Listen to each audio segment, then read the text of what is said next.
Salomon et la fourmi dans le Coran, une histoire de sagesse et d'humilité. Bonjour à tous, chers spectateurs, et bienvenue sur ma chaîne YouTube.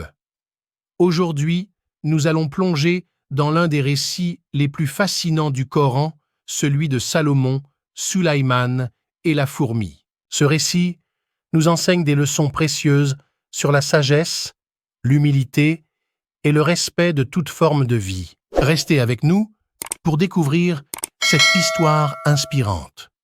N'oubliez pas de vous abonner à la chaîne et d'activer les notifications pour ne rien manquer de nos prochaines vidéos.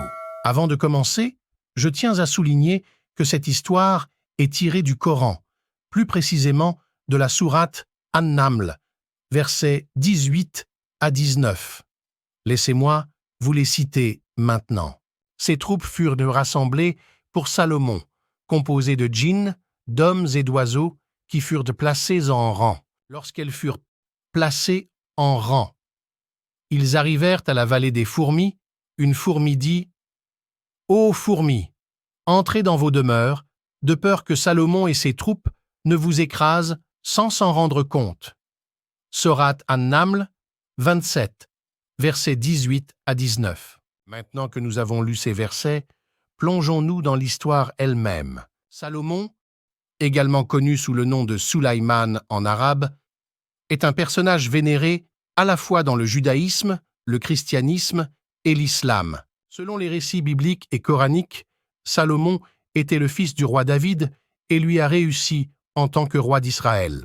Salomon est considéré comme un prophète dans l'islam et est réputé pour sa sagesse, sa richesse et sa capacité à communiquer avec les animaux. Salomon est particulièrement célèbre pour la construction du premier temple de Jérusalem, connu sous le nom de Temple de Salomon. Selon le Coran, il a également reçu le pouvoir de contrôler les djinns, des créatures invisibles dans la tradition islamique, et les animaux, ce qui lui a permis de réaliser des tâches extraordinaires. Il avait une armée composée d'hommes, de djinns et même d'oiseaux qui étaient tous à son service. Un jour, lors d'une expédition avec son armée, Salomon et ses troupes sont arrivés dans une vallée où se trouvent des fourmis. C'est alors qu'une fourmi, parmi tant d'autres, avertit ses congénères de se réfugier dans leur demeure, de peur d'être écrasés sans que Salomon et ses troupes ne s'en rendent compte. Cette simple fourmi, avec sa voix faible, a montré une grande sagesse et une prévoyance remarquables. Elle a compris que même les plus grands rois et leurs armées pouvaient causer involontairement des dommages. Salomon, en entendant ces paroles, a souri et a été touché par la sagesse de la fourmi. Cette histoire nous enseigne plusieurs leçons importantes. D'abord, elle met en évidence la sagesse et l'intelligence présentes dans le monde animal, même chez les créatures les plus modestes, comme une simple fourmi. Chaque être vivant a une place et une valeur dans l'ordre établi par Allah. Deuxièmement, cette histoire nous rappelle l'importance de la bienveillance envers toutes les formes de vie.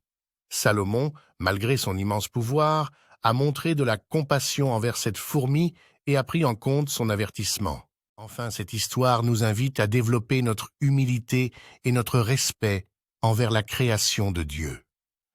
Même les plus grands rois doivent reconnaître que chaque être vivant mérite d'être traité avec dignité et considération.